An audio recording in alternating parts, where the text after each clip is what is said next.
Right. That was flipping brilliant. That was really, really good. It wasn't perfect. There are some fundamental flaws with Vengeance on Varos, episode 1. But it does what Doctor Who at its best does better than anything else, which is it's a programme about ideas, and it's a programme that revels in cleverness. And the essential cleverness of this story is what takes it over the top and makes it brilliant. Let's do the naff bits first. Let's get that out of the way. Some of the acting performances in this are questionable. I can't believe you'd lead with that. Some of the acting performances in this are brilliant. Yes, okay. Including Colin Baker. Colin Baker's very good. Colin Baker's very good. Best performance of the Doctor yet. Some nice moments of affection with Perry. Some really snappy dialogue between them as well. I think they're a bit like a married couple Yeah. in this one. Yeah. Quite There's a real sense of proper Doctor-companion relationship here. You know, nothing too extreme. warm towards each other. Yeah, they're warm towards each other, and she tolerates his self-pitying. And, you know, I'm starting to come round to that. I think that could be something that works for a Doctor. So, yeah, okay, fine. Martin Jarvis, what a guy. Like, that guy is such a fine actor. Considered for the Doctor at various points, by the way. Yeah. Really rate Martin Jarvis. And the thing about that performance is, at points in this, he's an out-and-out baddie.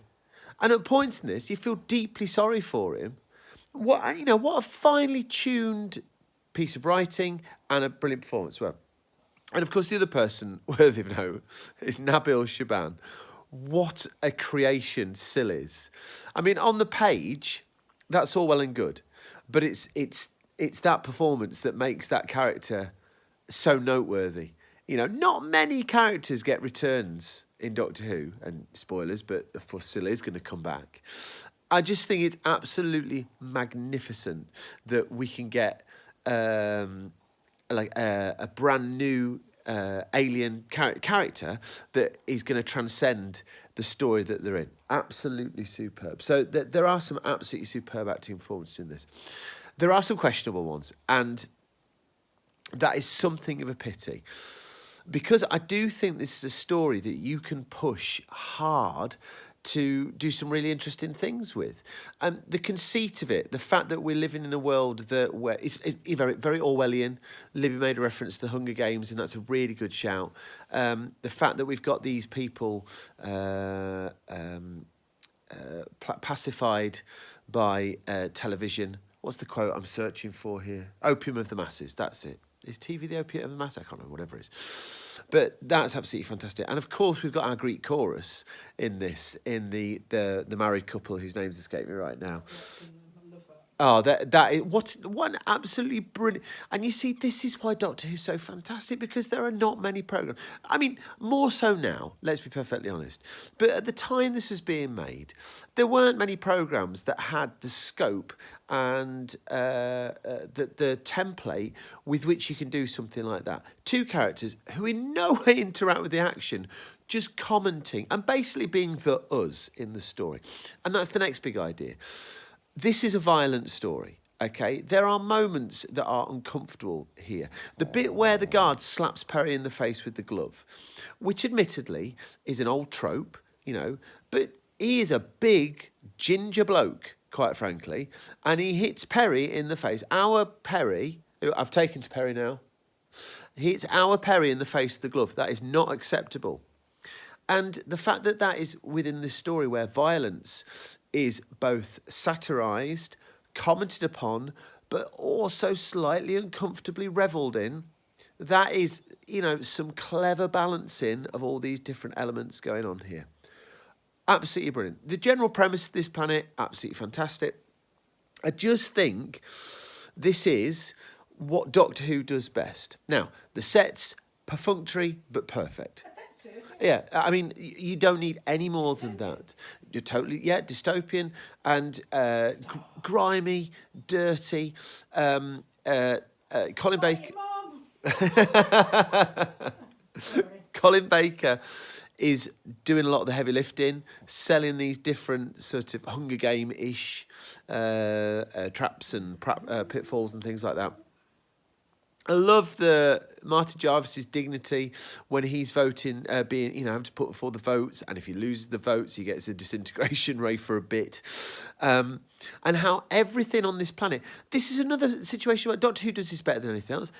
We've got a very much a show don't tell situation here with Varos. Okay, we've got quite a bit about. I know what Varos is like now. I got a perfect sense of what Varos is like. I got a very good sense of what Varos was like within the first 30 seconds. Do you know what I mean? But it's built upon, they've got this mineral, they're going to try and get screwed over by the corporation. None of this is groundbreaking stuff, especially not if you've read a bit, but put into a flipping... What day are we on at the moment? We're on Saturday nights these days? On Doctor Who? Can't remember. Possibly not. It's Tuesday today. But put into a children's... I always call it a children's TV programme because I think essentially it is, and there's nothing wrong with that. But put into a children's TV programme this level of the complexity of this idea. We're not talking Ulysses here, but we're talking clever enough to actually push people's minds, not just kids, but grown-ups too, into thinking about what they're watching. Absolutely flipping superb. This is, let's not... I'm about to say, let's not do a daft comparison, but, this isn't Kees van der Zani, obviously. But it's as good as your upper-level Davison stories, I would say. Sorry. I think it's better. It's not better than Caves. It's not better than Caves, but it's better than most of the stuff that we watch. That's fair. I think... He's lovely. Really, Baker. Yeah. Yeah, it's so frustrating for me because of all the doctors, Baker's the one that gets screwed over the most. Of all the doctors, I think he's the one who wanted it to be, the apex of his career, wanted it to be the thing that would be on his CV up and above anything else. And he gets messed over. So to have this, a story which really seems to suit his doctor... I mean, this isn't... You couldn't do a Davison story here. Maybe a Tom story would work here. But there's not many doctors for whom this just seems to work so well. So, yeah, this is absolutely brilliant. If this proves to be Colin Baker's best story, then I'd be okay with that. It's a shame for me to say that, but I would be okay with that. There are contenders coming up. Absolutely brilliant. Vengeance on Varos for the win. Yes, yes, yes.